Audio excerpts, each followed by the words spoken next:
que Jesus falava por parábolas? Então parábolas, gente, eram como que analogias. Ele contava uma história para explicar uma verdade. Eram as histórias de Jesus. Agora, por que ele falava assim?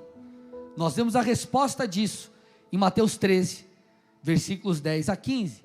A Bíblia diz: então os discípulos se aproximaram de Jesus e lhe perguntaram: por que o Senhor fala com eles por meio de parábolas? Ao que Jesus respondeu: porque a vocês é dado conhecer os mistérios do reino dos céus, mas àqueles isso não é concedido. Pois ao que tem mais, mais será dado, e terá em abundância, mas ao que não tem, até o que tem lhe será tirado. Por isso falo com eles por meio de parábolas, porque vendo não veem, e ouvindo não ouvem, nem entendem. Assim, nele se cumpre a profecia de Isaías, que diz: ouvindo vocês ouvirão e de modo nenhum entenderão, vendo vocês verão e de modo nenhum perceberão, porque o coração deste povo está endurecido.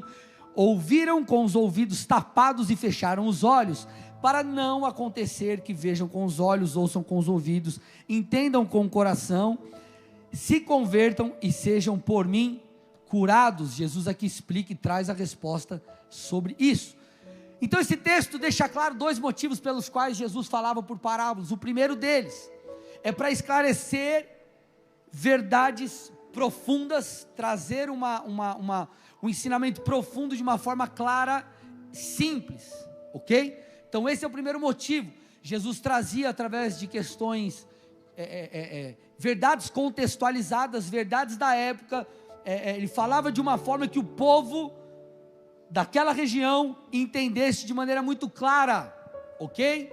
Então um dos motivos pelos quais Jesus falava por parábolas era trazer clareza a verdades profundas, um melhor entendimento.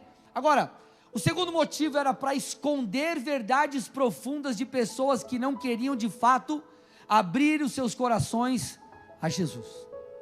Deixa eu te falar uma coisa: no meio do povo que ouvia Jesus, tinha aqueles que, imagina, Jesus estava em determinada fase no seu ministério contando uma parábola, já existia ali aqueles que se converteram, creram em Cristo e tornaram seus discípulos. Existiam outros que eram ouvintes, talvez curiosos, mas que estavam ali abertos, dispostos a entenderem, receberem a boa notícia e terem a oportunidade de crerem no Filho de Deus. Mas existia entre os ouvintes de Jesus aqueles que deliberadamente não queriam seguir a Cristo, aqueles que rejeitavam deliberadamente o Filho de Deus. Muitos líderes judeus viveram assim. Então Jesus, ele falando por parábolas, aqueles que tinham o coração aberto, aqueles que tinham, como Jesus disse, ouvidos para ouvir, eles entendiam o que Cristo estava ensinando. Agora, aqueles que estavam com seus corações endurecidos e não dispostos a abrir, eles não entendiam a revelação, a profundidade das verdades compartilhadas através de Jesus. Amém, gente? E eu quero aqui falar um pouquinho mais desses dois motivos, desses dois propósitos, para nessa mensagem introdutória você entender o poder das parábolas e a partir disso a gente caminhar em relação às parábolas que nós iremos tratar hoje.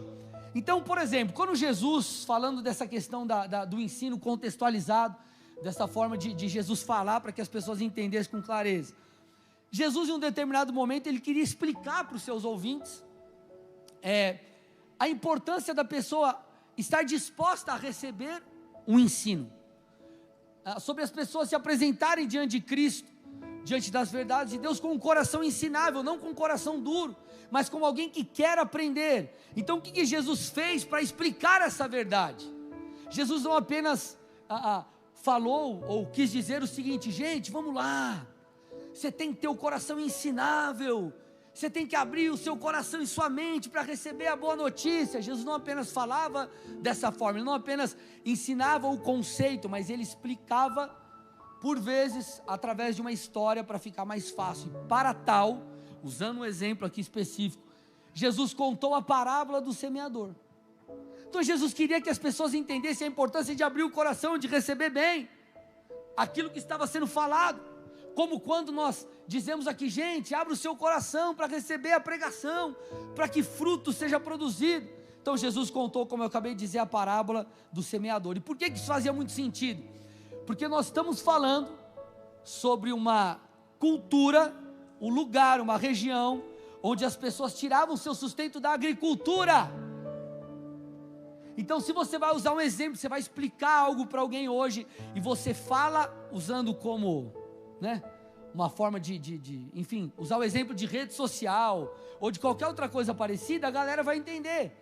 Por quê? Porque está contextualizado. Lá Jesus ensinava, por exemplo, usando o contexto da agricultura, e aquilo fazia muito sentido para eles. Então Jesus falou assim, gente, vamos lá, parafrasear aqui a parábola. Eis que um semeador saiu a semear. Esse semeador, ele estava falando, sou eu, então estava contando uma história. E esse semeador saiu lançando a semente. Essa semente era a palavra de Deus, era o ensino de Jesus. E aí ele falou, gente, a semente ela caiu em 4 solos. E ele falou, primeiro solo, segundo solo, terceiro solo, cada um deles tinha um problema, que era muito contextualizado para a época. E o quarto era o solo preparado, arado, e esse solo produziu fruto. Então Jesus estava encorajando as pessoas o quê? Fazendo analogia com a agricultura, a abrirem o coração, porque o solo daquela parábola era o coração. Então o que eu estou tentando dizer? Jesus contava essas histórias, contextualizava a coisa para que fizesse mais sentido. Vocês estão aqui, gente? Então isso permitia que verdades profundas fossem traduzidas aos corações de maneira muito clara. Assim as pessoas elas poderiam crescer espiritualmente, os discípulos, assim aqueles que chegaram agora, estão ouvindo o ensino desse Jesus, estão dispostos a abrir o coração, pudessem crer. Outra coisa que a parábola, ela era muito interessante, porque as parábolas trabalhavam com analogias e figuras. Então essas figuras, elas mantinham na cabeça daquela galera uma imagem, e essa imagem fazia com que elas recordassem do ensino, que eles praticassem o ensino dito por Jesus, e que esses ensinos, permanecendo dentro deles, produzisse fruto a médio prazo. Puxa, lembrei daquela parábola de Jesus. Então o cara se posicionava, aquilo ecoava, aquilo era levado justamente por causa da analogia das figuras que Jesus usava. Vocês estão aqui, gente? Esse é o primeiro grupo. Agora, as parábolas, como eu já disse e repito aqui, ela tinha o poder de esconder os mistérios para aqueles que de fato não queriam saber de Jesus. É muito interessante o texto que nós lemos. Vamos voltar, Mateus 13, põe para mim de novo. Põe o 11, deixa eu ver se está no 11. Olha lá. Ao que Jesus respondeu, porque a vocês é dado conhecer os mistérios do reino. Então ele está dizendo assim, a vocês discípulos, a vocês que estão abertos, através das parábolas, mistérios são revelados. E aí ele fala do outro grupo, mas aqueles que estão com o coração duro, que não querem saber mesmo de Cristo, isso não é concedido. Por isso que Jesus diz, aquele que tem mais será dado, ele receberá mais, ele irá aprender mais. Mas aquele que não tem, até o que tem vai ser tirado, porque ele não vai receber a revelação daquilo que Cristo queria ensinar. Aí talvez você diz assim, pastor, mas isso parece algo um tanto ruim. Não é ruim, na verdade, esse foi um ato de misericórdia de Jesus. Como assim, pastor? Deixa eu tomar água aqui. Como assim ensinarem parábolas de tal forma que aqueles que rejeitavam deliberadamente a Cristo entendam? Eu não estou falando daquele que tinha as suas dúvidas ainda. Cara, será que eu viro crente?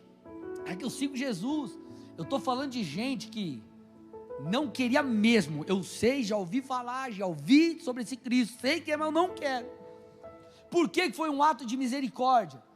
Porque, gente, esse ato de embrulhar, entre aspas, verdades em parábolas, permitia com que as pessoas que de fato não queriam Cristo, não trouxessem sobre si mais e mais condenação. Porque se aquelas pessoas recebessem mais e mais revelação, e deliberadamente não quisessem a Cristo, eles amontoariam sobre si culpa sobre culpa. E por isso, gente, há quem diga que Jesus mudou o seu estilo de pregação no último ano do seu ministério, justamente por isso. Você vê, Jesus nem sempre pregou por parábolas. Por exemplo, Mateus 5, 9 a 11, põe para mim aí. Sermão do Monte. Olha o que ele diz. Vê se tem parábola nisso aqui, gente. Bem-aventurados os pacificadores, porque serão chamados filhos de Deus. Tem parábola aqui, gente? Sim ou não? Não. Ó, bem-aventurado você que é um pacificador. Você que não quer treta, você que apazigua a coisa, vamos resolver e tal. Vamos resolver a parada. Eles serão chamados filhos de Deus. Passa o próximo versículo. Olha lá. Bem-aventurados os perseguidos por causa da justiça, porque deles é o reino dos céus. Bem-aventurados são vocês quando por minha causa os insultarem, perseguirem, mentindo, disserem todo mal contra vocês. Ponto. Jesus estava sendo claro. Só que Marcos 4,34 diz: e sem parábolas não lhes falava, tudo porém explicava em particular aos seus próprios discípulos.